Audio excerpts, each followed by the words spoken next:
In the winter season, around December 25th, the people celebrated the winter solstice.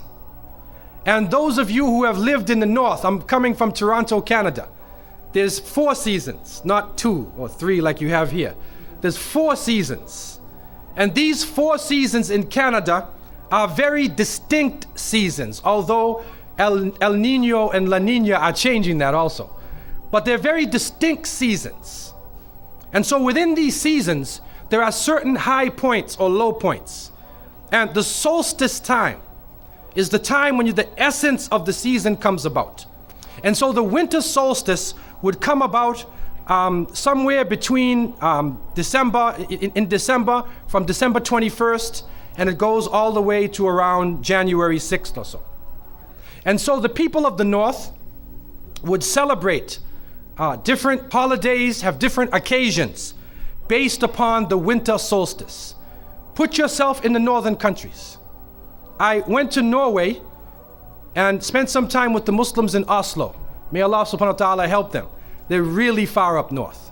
And also I had the chance to go to Alaska, and there's Muslims in Alaska. Now when we were there in the summertime, and it was time for Salat al-Maghrib, and we looked outside and the sun was still out. Somebody looked at his watch and he said, well, that's sunset and it's time to make Maghrib. So we made Salat al-Maghrib that is normally made with the sunset according to the watch, and the sun was out. The time for Isha, they looked at their watch again. It's supposed to be darkness of night according to the fiqh. They looked at their watch and they said, it's time for Isha. We made Isha and the sun was out. Around 1 o'clock at night, I looked at my watch and realized it's time to go to bed, but the sun was out. And so in those parts of the world, you are in a situation where, for the Muslims, you make taqdeer.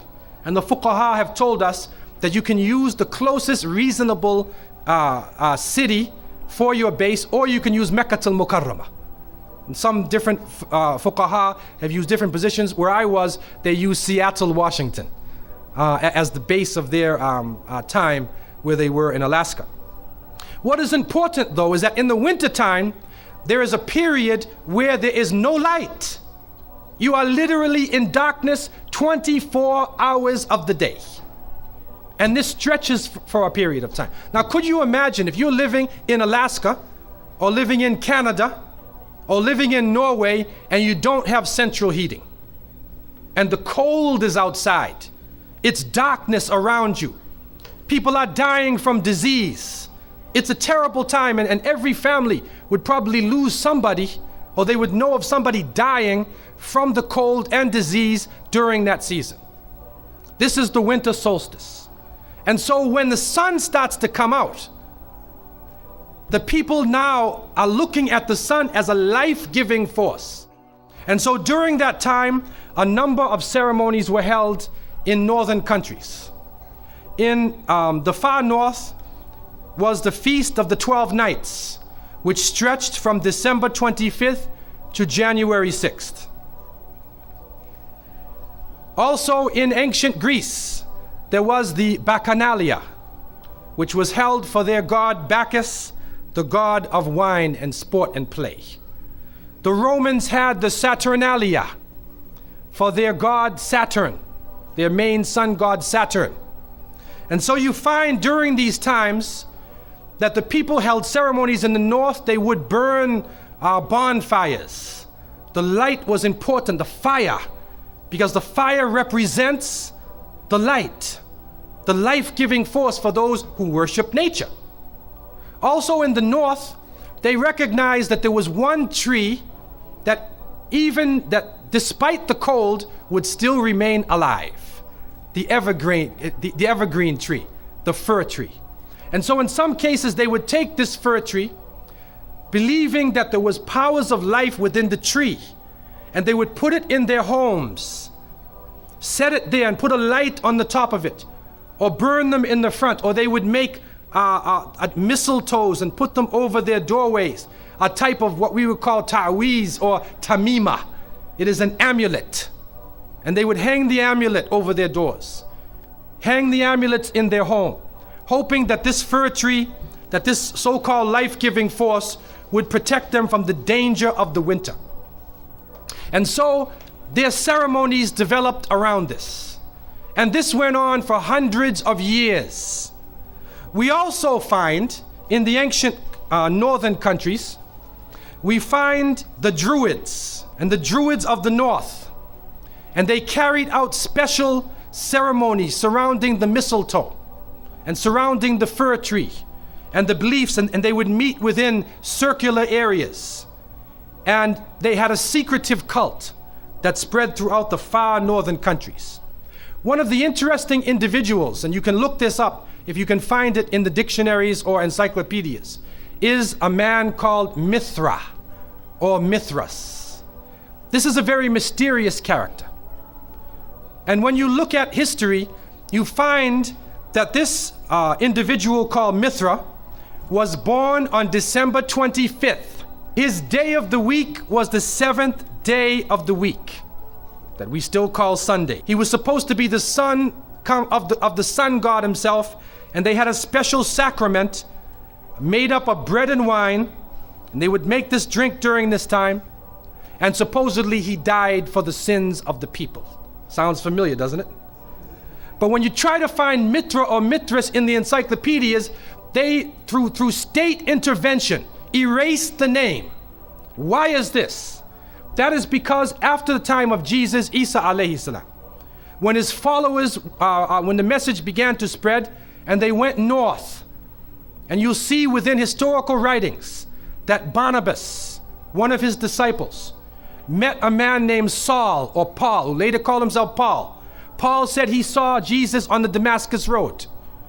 And he went to the disciples, but the disciples turned against Paul. Only Barnabas stayed with him. But when Paul and Barnabas went into Greece, Barnabas left him. Now, what is the reason why they all left him? What are the concepts coming through Paul? Many people say, well, they left him because he was Saul before and he used to torture the early followers of Isa alayhi salam.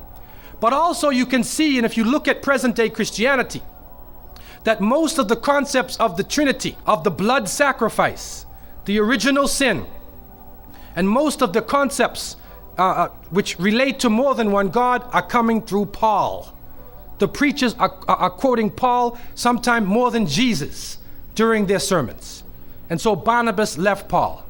And somewhere in the early days, in Rome or Greece, somewhere in that area, those missionaries who were teaching the teachings of Jesus, Isa alayhi salam, met with this force coming from the north.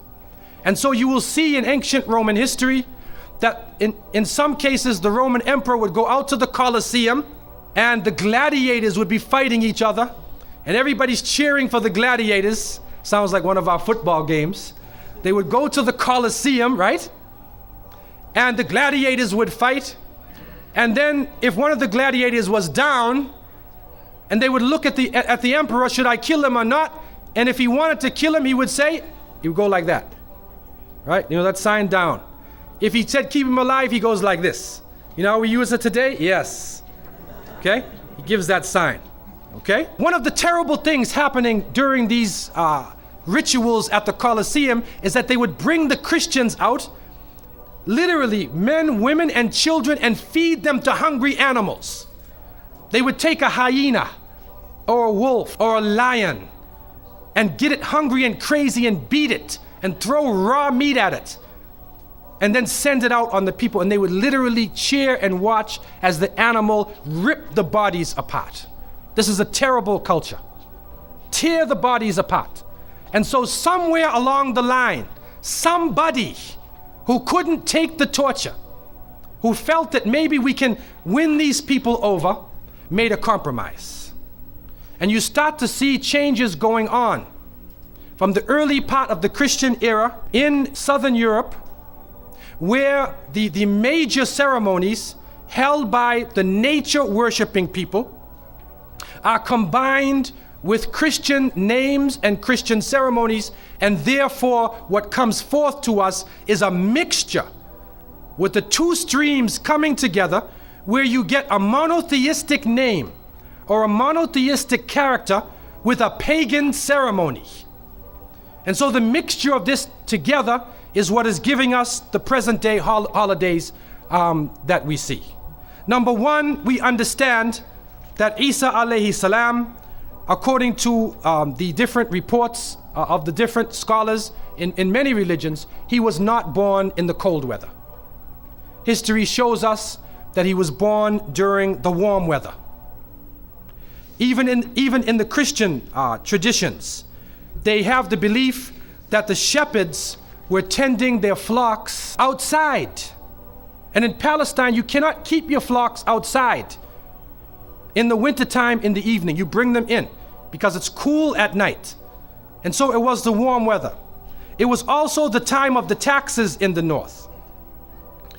In the story coming in the Quran, when we see the mention in chapter 19 in verses 24 to 25, and we see the mention of the story of Mary, because it is the belief of the Muslims that Maryam, may Allah be pleased with her, was a virgin, and she had dedicated her life to the worship of one God, prayer and fasting. And by the power of Allah, that the Creator breathed His Spirit into her, and she conceived Jesus. He said, be and it is. She conceived Jesus, Isa alayhi salam, without a father, without a man. That is a belief of Islam. It is also a belief that when she felt the pain of the pregnancy, that the angel came to her and told her to go outside of the city. She went outside of the city to a remote area, and there she found a palm tree, and she found water. And it was speaking about rutub, janniyah. It was speaking about a type of rutub, or a type of dates.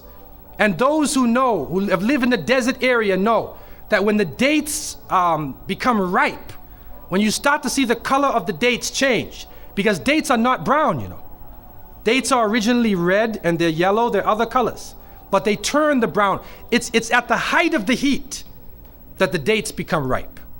And so it's at that time that she gave birth to Isa alayhi salam. So from different points of view, different historical points of view and different religions, we understand that Isa alayhi salam was not born during the winter season. He was born in the warm weather. So who was it that was born in the winter season? What is that? Who is that character now? Let us become detectives and try to find out the answer to this problem. Number one, you have to understand this concept of Saturn, the concept of Bacchus. When they are portrayed by the different artists who drew pictures of them, or the sculptures, they're usually portrayed as a heavy-set man with a white beard. And when in the Sistine Chapel, Michelangelo drew his picture, you could see the long flowing beard, and there are actually pictures of this man on a sled being drawn by snakes with wings. Snakes with wings. Snakes do not normally fly. But in this case, the snakes have wings, and the heavy-set man is on his sled being drawn by these flying animals. Sound familiar to you now, doesn't it? He's being drawn by the flying animals. He's performing miracles. He's coming out on December 25th, which is not the birthday of Isa alayhi salam, has nothing to do with Christianity. It is the time of the Bacchanalia and the Saturnalia. And he is representing riotous fun, drunken revelry. And so what happens on Christmas, the Christmas season, especially in America, people today are not even thinking about Isa alayhi salam. They're not even thinking about Jesus. They're looking how they can get drunk. On Christmas, what is going on? In the Caribbean and many parts, if they offer you a Christmas pudding or Christmas pie or Christmas drink, watch out. Because it's probably laced with rum or wine. That's the spirit of the season. Now this riotous occasion that was going on went so far that the Christian church banned it. And the Church of England, according to historical sources, actually banned it all the way to 1647 it was prohibited in England to celebrate Christmas because they saw Christmas as being a pagan holiday.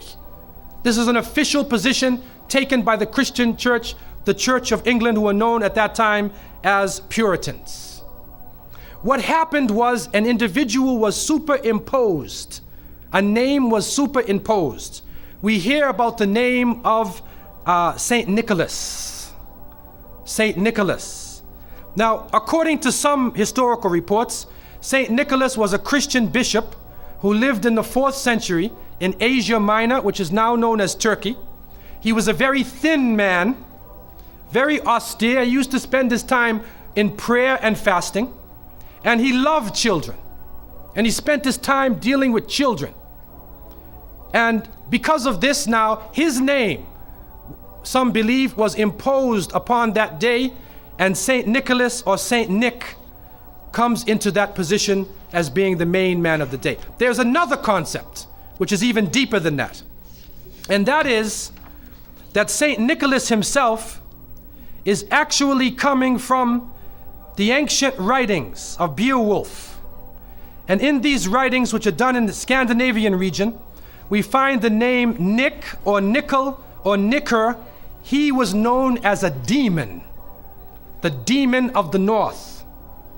He was known as the evil spirit of the north, the name of Odin, the evil principle. And so in Germany and in many of the northern countries, the people actually looked upon this so-called Saint Nick as being an evil force, and they would tell their children in the wintertime, don't go outside, because if you do, Nicholas will come along, Nickel will come along, he'll capture you, put you in his bag, and take you away. And so they used it as a negative concept. In Isaiah, in what is left of the Bible, in chapter 4, in 14:13, the devil is known as the prince of darkness. And it is an understanding that his throne, the seat of his power, is in the north.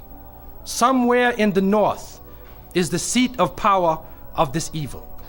And so the Germans also, when they depicted this Nicholas, or this Pelsnickel, as they would say, Pelsnickel in German, it means a furry devil.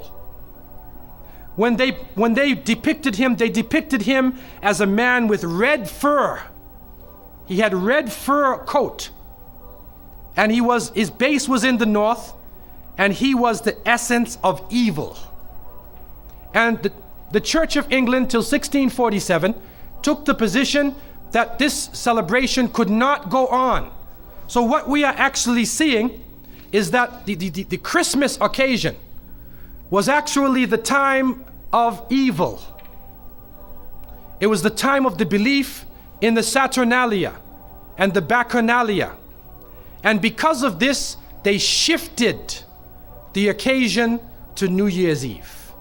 They shifted all of their feelings and their merriment and their evil to New Year's Eve. Now, before we go to that, looking back at Christmas, what is happening now in Christmas season?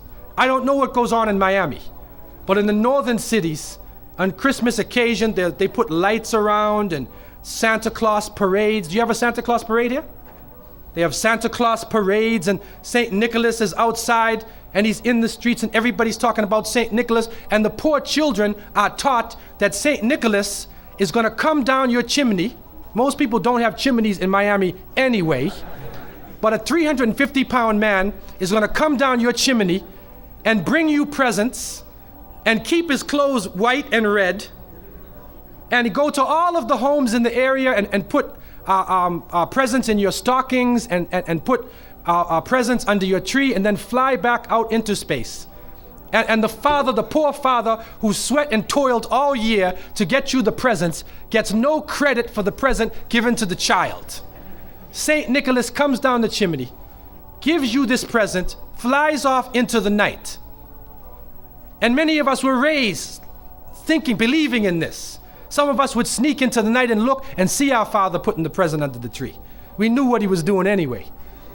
But you went along with it, and the people say, well, you know, it's Christmas. Don't you like to have fun?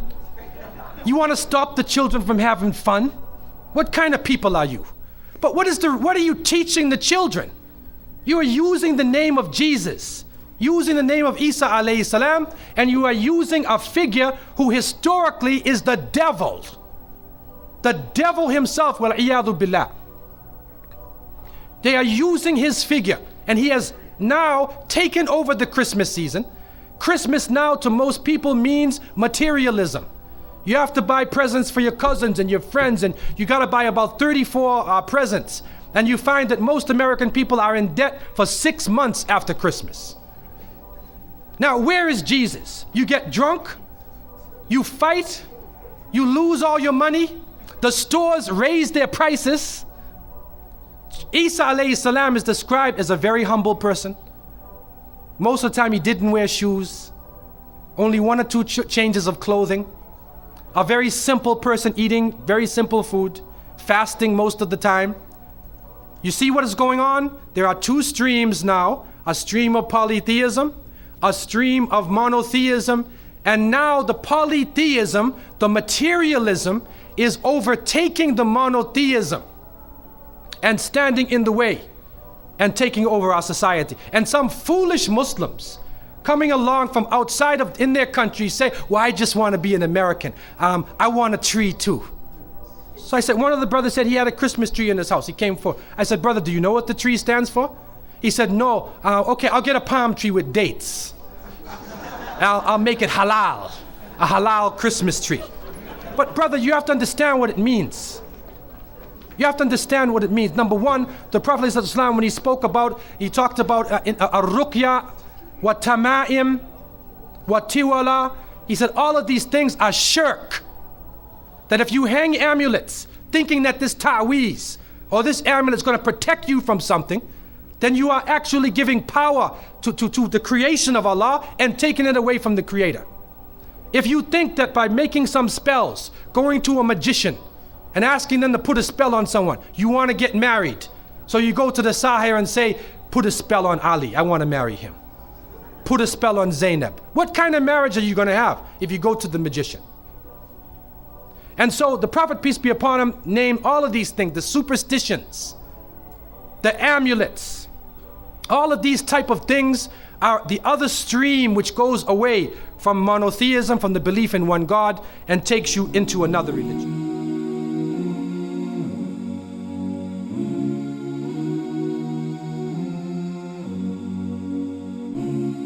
Are you tired of all these annoying ads on YouTube? Are you worried that a haram video might pop up?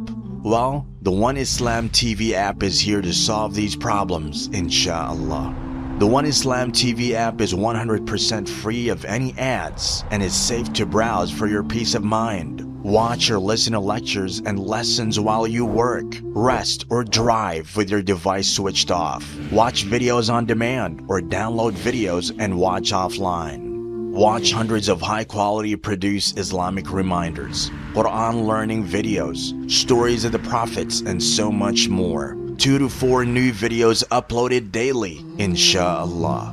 One Islam TV is 100% run and owned by Muslims, which means a small amount you pay for your subscription is a SADAQAH JARIYAH, continuous charity for you, as we use the funds raised to continue producing more beneficial videos and reminders, inshallah.